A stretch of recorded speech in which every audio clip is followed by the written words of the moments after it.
नमस्कार, आप देख रहे हैं राजस्थान खबरपास्ट। आए दिन हम किसी न किसी चीज़ पर एनालिसिस करते रहते हैं। आज हम बात करेंगे योग गुरु बाबा रामदेव की। सबसे पहले उनके जीवन परिचय पे नजर डाल लेते हैं। उनके नाम की बात करें तो हम उसका नाम है रामकृष्ण यादव। जन्म 26 दिसंबर 1965 को शहद अलीपुरा हरियाणा में हुआ। उपनाम नाम है स्वामी बाबा रामदेव, जो योग गुरु के नाम से प्रसिद्ध है। इनका पैसे की बात करें तो बिजनेसमैन है। बिजनेसमैन के साथ साथ योग गुरु भी है। शौक है इनका देश की सेवा करना। आगे हम वीडियो में बताएंगे किस प्रकार देश की सेवा कर रहे हैं। स्कूल है राजकीय स्कूल शहजादपुर और कॉलेज कांगड़ी विश्वविद्यालय से इन्होंने किया। इनके विवाहिक की बात करें तो ये अविवाहित है और धर्म की बात करें तो ये हिंदू है। ये तो इनकी हो गई एक जीवन परिचय के बारे में जानकारी।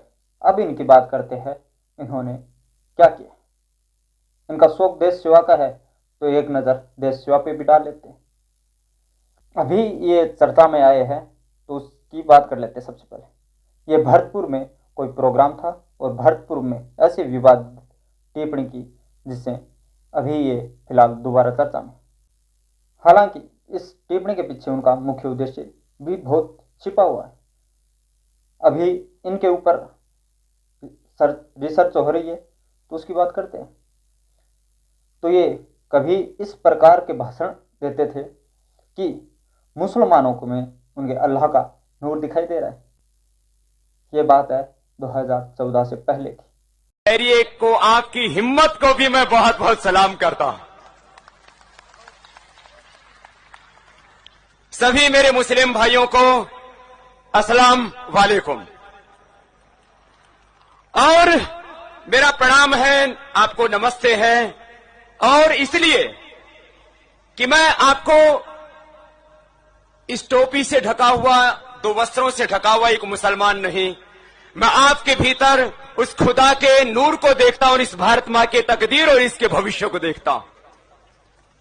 अभी इन्होंने भरतपुर में जो बयान दिया, अभी इन्होंने बयान दिया कि मुसलमान 5 वक्त की नमाज करने के बाद यही सोचता है हिंदू लड़कियों को उठा लो और उनके साथ कुछ भी करो। इस प्रकार के इन्होंने अनेक बातें कही जो एक बाबा के लिए जरा सी बात है। आप समझ सकते हो कि ये शोभा नहीं देता। जो धर्म होता है वो समाज को जोड़ने का काम करता है, नहीं कि उन्हें तोड़ने का काम करता है। अभी जो इनकी बातें चल रही है तो बातों में आपको भी याद होगा कभी ये किसी जगह से सलवार कुर्ता पहनकर भागे थे, याद होगा आपको। चलिए और नजर डालते हैं इनकी जो ये बता रहे हैं शौक है देश सेवा का। देश सेवा इन्होंने किस प्रकार की। अभी हम बात करते हैं सन 2013 की, जब संत रामपाल जी महाराज को सतलोक आश्रम क्रोथा सरकार द्वारा सौंप दिया गया था। वहां पर उपद्रवियों ने, आपने देखा होगा, दोबारा उस पर कब्जा करने की कोशिश की और भक्तों को, आपको पता है कि वहां से निकालने की कोशिश की। जो हाई कोर्ट से फैसला आ चुका था कि संत रामपाल जी महाराज को उसका आश्रम सौंपा जाए, तो उन्होंने क्या बयान दिया था आप सब जानते हैं। देखिए सबसे पहले वो बयान। गुरु स्वामी रामदेव ने रामपाल का विरोध करते हुए कहा है कि ऐसे गुरु का विरोध किया जाना चाहिए। रामदेव ने कहा है कि रामपाल जैसे लोग देश के लिए खतरनाक है। अब हम बात करते हैं बाबा रामदेव की। उन्होंने ये बयान तो दे दिया, पर वो अब किस दिशा में जा रहे हैं। बाबा कहलाना आसान नहीं है। अब जिस प्रकार बाबा रामदेव योग गुरु ऐसी ऐसी बड़ी बड़ी उपाधि लगा रहे हो ना, आप सोच सकते हो कि आपने कभी भागवत पे कभी बात की, कभी गीता पर बात की, कभी आपने शास्त्रों की बात की। योग गुरु, ठीक है, आप योग गुरु हो, योग सिखाते हो, कोई बात नहीं, कम से कम समाज जो जुड़ा हुआ है उसको तोड़ने की तो कोशिश मत करो। आप कह रहे हो अयाशी बाबा नहीं हूं मैं, तो ये क्या चल रहा है, ये क्या ड्रामा चल रहा है। देखिए वो वीडियो। मैं लंबी गाड़ियों में नहीं घूम,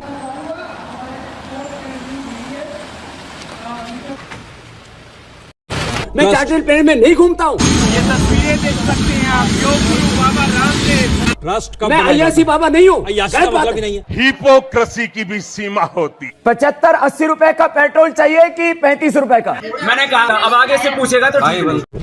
तो हमें लगता है हिंदुस्तान की जरूरत क्या है। ऐसा बाबा जिसकी गाड़ी इतनी लंबी है, जो घूमता है चार्टर्ड पे, जिसके पास इतना पैसा है कि वो टैक्स छुपाने के लिए अब उसने ट्रस्ट बना लिया है। अरे बाप रे, ये तो धोती खोल रहा है। पुण्य पुरुषों जी, जी, इतने गंभीर आरोप आप आरोप नहीं लगा रहे, झूठे आरोप नहीं लगा facts है। सकते। अगर वो- वाजपेयी जी, हाँ। आप देखो, अब एक बात मैं आपको बोल रहा हूँ, मैं आपको बर्दाश्त नहीं करूंगा। अब इस वीडियो से आप समझ सकते हो कि इसने कितनी देश सेवा की।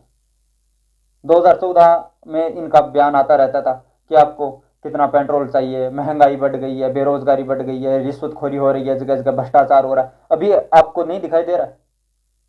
आपको दिखाई इसलिए नहीं दे रहा है कि अदानी ने इस देश को चूना लगाया है। नहीं लगाया क्या?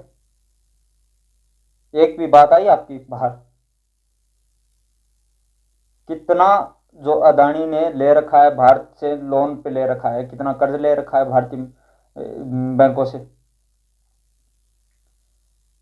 दिन प्रतिदिन आप, हम दो, हमारे दो, इस चीज का जो सिस्टम है वो सिद्ध होते नजर आ रहा है। कहीं ना कहीं समाज में जो इस तरीके की भ्रांतियां फैलाते हैं, कहीं ना कहीं यहाँ राजनीतिक षड्यंत्र भी हो रहा है। इस चीज को आप समझने की कोशिश कीजिए। जहां हम बात करें इस लाला रामदेव की, बिजनेसमैन बाबा की, कभी ये फटी जींस पे बोल जाता है। हिंदुस्तान में जीन्स पहनने का, जून जुलाई का महीना है, जीन्स पहनेंगे भीतर से पूरे पैर सड़ जाते हैं पसीने में, फिर खुजली होती है, खुजाते रहो चारों तरफ खुज। यहाँ इतनी गर्मी होती है, इसमें जीन्स पहनने का मतलब क्या है? और इतनी टाइट जीन्स पहनेंगे, लेट के पहननी पड़ती है यूं। इतनी टाइट जीन्स पहनेंगे, बताओ बावड़े। अरे यहाँ हमारे जैसे धोती पहनो, ऐसे ऐसे देखो कितनी बढ़िया हवा लगती है इसके अंदर, कोई खास खुजली का खतरा ही। आपने बिजनेस के बारे में नहीं बताया? क्या बताता? मजा नहीं आ रहा है। तो रुको जरा, सब्र करो। बहुत दिनों से लोग पूछ रहे थे पतंजलि की जीन्स कब आ रही है। नीचे जीन्स है पतंजलि की, जिसकी बहुत दिनों से प्रतीक्षा हो रही थी। ये अलग अलग प्रकार के जीन्स हैं। जीन्स में भी हमारे पास सैकड़ों ऑप्शंस हैं। आप किसी भी प्रकार की जीन्स यहां पर ले सकते हैं। जनता को आप मूर्ख समझना बंद कर दीजिए। इस प्रकार की बचकाना बातें किसी के गले नहीं उतरती, लोग मजाक उड़ाते। कभी कहीं बोल जाता है। एक में यहाँ महाराष्ट्र की बात करें तो एक वो और इनको क्लिप दिखाओ। अभी महाराष्ट्र में इन्होंने क्या अनर्गल बातें करी, भरी मंच के ऊपर मुख्यमंत्री के साथ, जो उसकी वाइफ है उसके सामने बातें की। दिखाइए वो वीडियो पहले। कार्यक्रम शुरू हो गया, उसके बाद अब दोपहर वाला शुरू हो गया, अब घर जाके पहन लेना, कोई बात नहीं। आप साड़ी पहन के भी अच्छी लगती हैं, आप सलवार सूट में भी अमृता जी की तरह अच्छी लगती हैं, और मेरी तरह से कोई ना भी पहने तो भी अच्छे लगते हैं। हम तो लोक लज्जा के लिए पहन लेते हैं। बच्चों को कौन कपड़े पहनाता था पहले? हम तो 8-10 साल तक तो ऐसे ही नंगे घूमते रहते थे। ये तो अब जाकर के 5-5 लेयर कपड़ों की बच्चों पर आ गई है। देख लिया होगा, कहीं से ये बाबा नजर आ रहा है। ये सिर्फ राजनीति ही, और इनका और कोई मुख्य उद्देश्य नहीं है, सिर्फ राजनीति करना है। आप समझ सकते हो इस चीजों को। अभी आपने वीडियो देखा, इसमें किस प्रकार की बातें, ये बच्चे बातें नहीं करते, इस प्रकार की ये बातें कर रहा है। आप इसको किस नजरिए से देख रहे हो? ये बाबा कहलाने लायक है? जब खुद सही ना हो दूसरों को गलत कैसे कह सकता है? जबकि संत रामपाल जी महाराज की बात करूं तो उन्होंने देश में नशाखोरी, रिश्वतखोरी और दहेज रहित समाज बनाने का बहुत बड़ा योगदान है उनका। आप देख रहे हो दिन प्रतिदिन सोशल मीडिया पे उनके जो भगत है, ये जो बाबा लोग हैं, एक दूसरे को भड़काने की कोशिश करे। राजनीति की बात करूं तो मैं इस राम रहीम की बात करूं तो इन्होंने क्या किया, इस पर भी हमने फुल वीडियो बनाई थी, आप देख सकते हो। ये एक दूसरा से जुड़े हुए राजनीति। दिल्ली पे महाराज है तथाकथित, वो वहां पर जाकर मुस्लिमों को मारने की बात करता है, ईसाइयों को यहाँ से खदेड़ने की, उसको मारने, काटने बांटने की बातें करता है। इस प्रकार के बाबा जो समाज में जहर घोल रहे या खुलेआम घूम रहे। इधर धीरेन्द्र शास्त्री पर भी हमने वीडियो बनाई थी, वो भी आपने देखी होगी। वो भी कहीं ना कहीं इस राजनीतिक खेमे में जो फंसा हुआ है। तेरा बाप मर जाए, तुम्हारे ऐसे हो जाए, तुम्हारे ऐसे हो जाए, इस प्रकार की ये भाषणबाजी कर रहे हैं। बाबाओं का काम है सिर्फ समाज को जोड़ना और एक समाज को नई दिशा देने का काम है। जो कि यहाँ कोई नजर ही नहीं आ रहा है। जो संत शास्त्रों के आधार पर ज्ञान बताते थे, जो संत शास्त्रों के आधार पर जो अपने शास्त्र दिखा दिखा के हिंदू मुस्लिम सिख ईसाइयों के सभी के शास्त्रों को दिखा दिखा कर ज्ञान बता रहे थे, उनको तो आपने जेल में डाल दिया। अब झूठे आरोप लगा लगा कर सभी आरोपों में अभी की बात करें तो वो बरी होते हुए अभी भी मामला चल रहा है, विचाराधीन है। आगे की भी हम आपको बताएंगे कि क्या क्या सिस्टम चल रहा है। आपकी इस बारे में क्या राय है, हमें कमेंट बॉक्स में अपनी राय जरूर दें। मिलते हैं नेक्स्ट वीडियो में। धन्यवाद।